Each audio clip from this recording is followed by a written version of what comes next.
नमस्कार दोस्तों, मैं आर डी राठौड़ और स्वागत है आपका हमारे यूट्यूब चैनल जीके टॉक्स पर। आज हम महिला एवं बाल अपराध की प्रमुख धाराओं के संदर्भ में चर्चा करेंगे।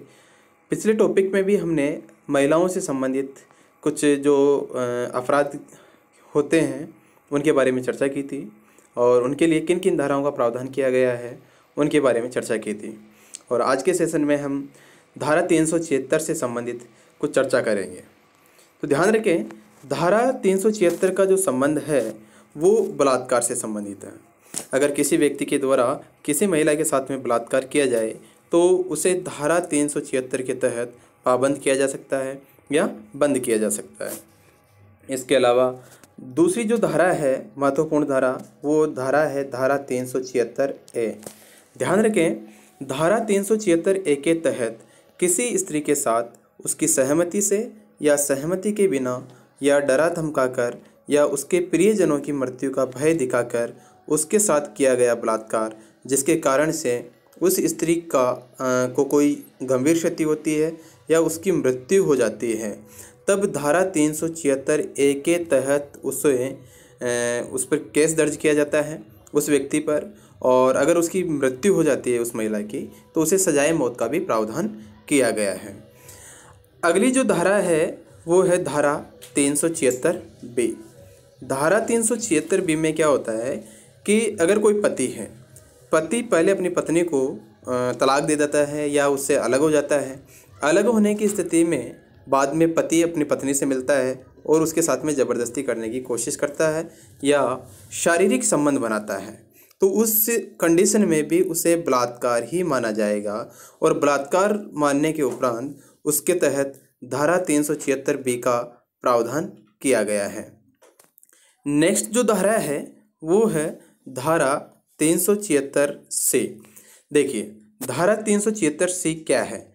धारा 376C के अंतर्गत क्या होता है कि किसी अधिकारी, लोक सेवक, जेल रिमांड होम, अभिरक्षा के किसी अन्य स्थान, स्त्रियों या बालकों की संस्था का अधीक्षक या प्रबंधक या अस्पताल का कर्मचारी होते हुए ऐसी किसी स्त्री जो उसकी अभिरक्षा में है या अधीन है या परिसर में उपस्थित है उस स्त्री के साथ यौन अपराध पारित करता है तो उसके लिए धारा 376C काम में ली जाती है, जो महत्वपूर्ण है। अगली जो धारा है वो है धारा 376D। देखिए, धारा 376D क्या है। एक या एक से अधिक व्यक्ति द्वारा किसी महिला के साथ सामूहिक बलात्कार की स्थिति में धारा 376D काम में ली जाती है। इस धारा का इसमें प्रावधान किया गया है। अगली धारा आती है अपनी धारा 376DA। देखिए, धारा 376DA क्या है।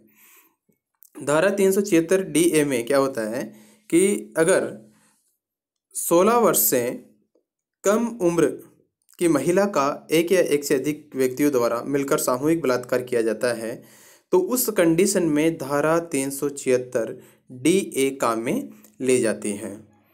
अगली जो धारा है अपनी वो है धारा 376DB। देखिए, धारा 376DB में क्या होता है कि अगर कोई महिला जो 12 वर्ष से कम उम्र की हो उस महिला का एक या एक से अधिक व्यक्ति द्वारा सामूहिक बलात्कार किया जाए तो वो उसके लिए जो प्रावधान किया गया है वो धारा 376D का किया गया है।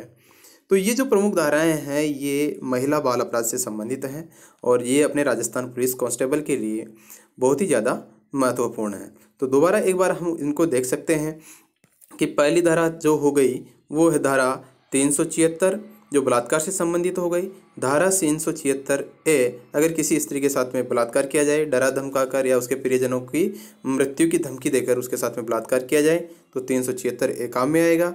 और अगला जो है धारा 376B, इसमें किसी पति के द्वारा अपनी पत्नी के साथ में जो अलग होने की स्थिति के दौरान भी शारीरिक संबंध बनाया जाए तो वो धारा 376B के तहत उसका प्रावधान रखा गया है, उस सज़ा का प्रावधान रखा गया है।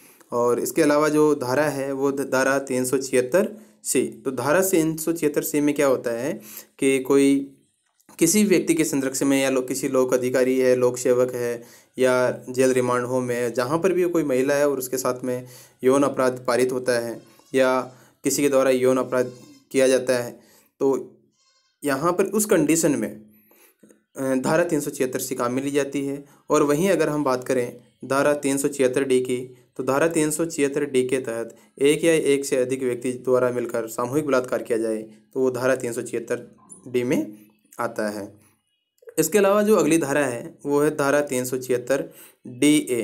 तो धारा 376 डी ए के अंतर्गत क्या होता है कि 16 वर्ष से कम उम्र की जो महिला है उसके साथ में अगर सामूहिक बलात्कार किया जाए तो वो 376 डी के अंतर्गत आता है। नेक्स्ट जो धारा है वो है धारा 376 डी बी। 376 डी बी के तहत अगर कोई महिला 12 वर्ष से कम है, 12 वर्ष से कम आयु की है, तो उसके लिए धारा 376 डी बी, इसके तहत अगर 12 वर्ष से कम आयु की कोई महिला है उसके साथ में सामूहिक बलात्कार किया जाए तो उसमें इसका प्रावधान रखा गया है धारा 376 डी बी का। तो ये कुछ महत्वपूर्ण अपने धाराएं हैं जो एग्ज़ाम के लिए बहुत ज़्यादा इंपॉर्टेंट है। पिछले सेशन की जो धाराएं हैं वो भी एग्ज़ाम के लिए इंपॉर्टेंट है और ये धाराएं भी महत्वपूर्ण हैं। आगे भी हम ऐसी ही कुछ धाराएं लेकर आएंगे जो आपके एग्ज़ाम के लिए बहुत ही महत्वपूर्ण होंगी।